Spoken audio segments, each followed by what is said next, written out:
Hello दोस्तों, आप सभी का हमारे यूट्यूब चैनल में स्वागत है। आज हम सिंधु सभ्यता के बारे में आगे पढ़ेंगे। इससे पहले हम सिंधु सभ्यता के बारे में कुछ जानकारी आपको हम पिछले वीडियो में दे चुके हैं। इस वीडियो में सिंधु सभ्यता से संबंधित कुछ और महत्वपूर्ण जानकारी आपको हम देंगे। सिंधु सभ्यता में मुख्य जो फसल था इस जगह वह गेहूं और जौ था। ऐसे तो सभी फसल उपजाए जाते थे, जैसे वर्तमान में जो फसल होते हैं वो सभी सिंधु सभ्यता में देखने को मिलता है, लेकिन गेहूं जौ की मुख्य रूप से खेती होती थी। मिठास के लिए वो शहद का उपयोग करते थे। बनावली, यह हरियाणा का क्षेत्र है, यहाँ पे बनावली है। यहाँ से हमें मिट्टी के हल के साक्ष्य मिले हैं। चावल के दाने, रंगपुर और लोथल, ये लोथल का क्षेत्र है और ये रंगपुर है। यहाँ से चावल के साक्ष्य मिले हैं, लेकिन सबसे पहले चावल का साक्ष्य जो है लोथल से मिला है, यह भी याद रखिएगा। सुरकोटदा, कालीबंगा और लोथल, ये कालीबंगा है यहाँ पे राजस्थान में, ये लोथल है और ये सुरकोटदा है यहाँ पे। यहाँ से घोड़े के अवशेष मिले हैं, अस्थि पंजर मिले हैं, लेकिन यह भी याद रखिएगा कि हड़प्पा सभ्यता में घोड़े का उपयोग नहीं किया जाता था। घोड़े का उपयोग जो है सबसे अधिक वैदिक काल में आपको देखने को मिलेगा, क्योंकि वैदिक काल ग्रामीण संस्कृति थी और यह नगरीय संस्कृति। फिर भी यहाँ घोड़े का उपयोग नहीं किया जाता था। अस्थि पंजर तो मिला है, लेकिन घोड़ा का उपयोग यहाँ पे नहीं किया जाता था। तौल की इकाई 16 के अनुपात में होती थी। इन सभी जगह 16 के अनुपात में तौल की इकाई होती थी। यातायात के लिए ये एक जगह से दूसरे जगह जाने के लिए बैलगाड़ी का उपयोग करते थे स्थल क्षेत्र में, और अगर उनको मेसोपोटामिया या बहरीन जाना होता था समुद्र के रास्ते, तो वह नाव का भी उपयोग करते थे। यहाँ का जो शासक वर्ग था यह माना जाता है कि वाणिक वर्ग के हाथों में था, यानी बनिया वर्ग के हाथों में यहाँ का शासन था, ऐसा माना जाता है।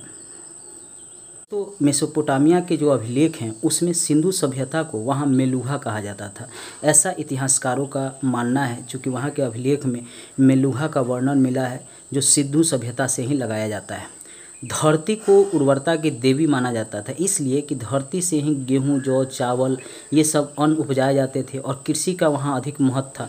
आज भी वर्तमान में धरती माता हम लोग कहते हैं, इसलिए धरती को उर्वरता की देवी हड़प्पा काल में ही कहा जाता था।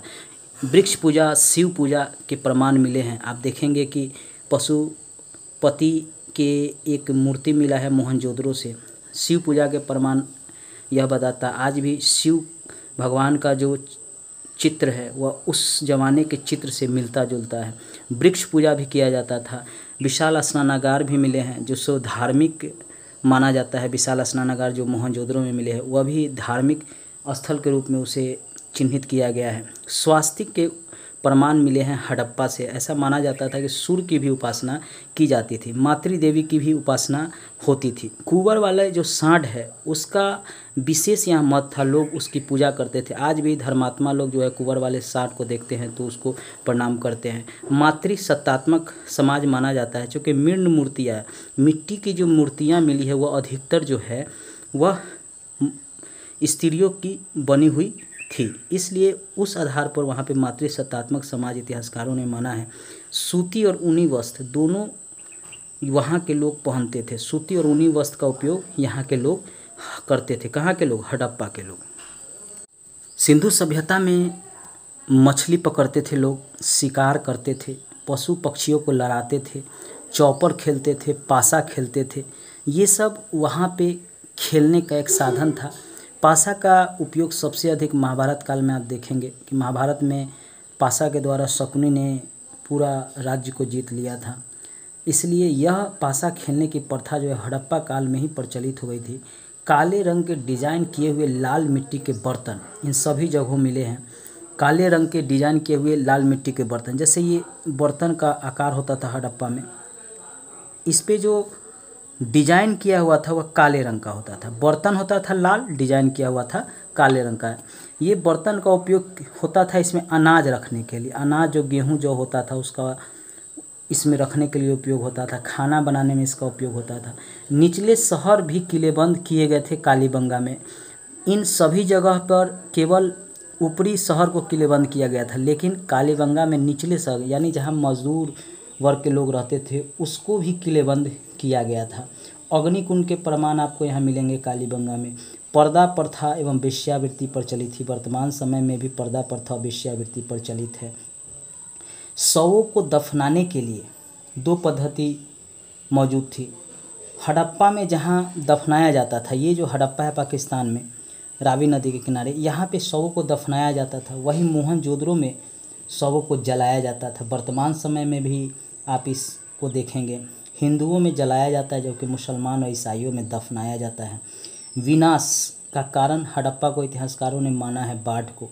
कुछ लोग मानते हैं कि अग्नि से भी इसका विनाश हुआ, कुछ लोग मानते हैं कि दूसरे जगह से यहाँ पे आक्रमण हुआ और यहाँ के शासक को हरा कर इस क्षेत्र पर कब्जा कर लिया गया।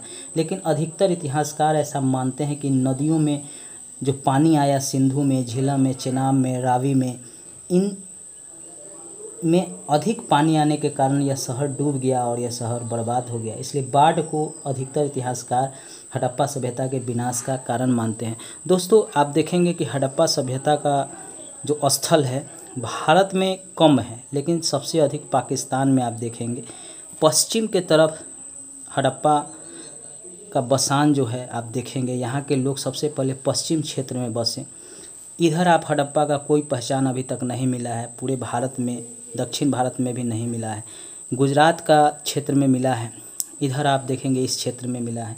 दोस्तों, हड़प्पा से संबंधित मैंने आपको सभी जानकारी अपने वीडियो में देने की कोशिश की। इससे अधिकतर प्रश्न विभिन्न कॉम्पिटिटिव एग्जाम में पूछे जाएंगे, चाहे वह बीपीएससी हो, एसएससी हो, बैंकिंग हो, रेलवे हो, यूपीएससी हो, सीटेट हो, नेट हो, इस सभी में इससे 1-2 प्रश्न जरूर होते हैं। नेक्स्ट वीडियो में इससे संबंधित प्रश्न का बनाऊंगा, जो प्रश्न पूछे गए हैं उस वीडियो को भी आप देखिएगा। लाइक, सब्सक्राइब और शेयर भी कीजिएगा, दोस्तों को भी भेजिए ताकि दोस्त भी आपका इससे लाभ उठा सके। एक बात और कहेंगे, कोरोना का समय चल रहा है, कोरोना से सभी लोग डरे हुए हैं, लेकिन आप सभी जो है पढ़ाई मत छोड़िएगा। वैकेंसियाँ आएंगी, चाहे वह बिहार में बीपीएससी 66वीं आए, या यूपी पीसीएस आए, या एसएससी का वैकेंसी आए, या रेलवे में आए, या बैंक में आए, वैकेंसी ज़रूर आएगी। चूँकि देश चलाने के लिए सरकारी तंत्र का भी मजबूत होना ज़रूरी है, इसलिए बहुत से पद अब खाली होंगे, वहाँ पे वैकेंसियाँ आएंगी। बिहार दरोगा हुआ, बीएसएससी हुआ, ये सभी एग्ज़ाम होंगे। आपको बस एग्ज़ाम की तैयारी मन लगा के करते रहना है, डरना नहीं है। थोड़ा थोड़ा ही चलते रहिए, थोड़ी थोड़ी ही तैयारी करते रहिए, लेकिन क्रम नहीं टूटना चाहिए। बस आप लोग से हम यही कहेंगे। धन्यवाद दोस्तों।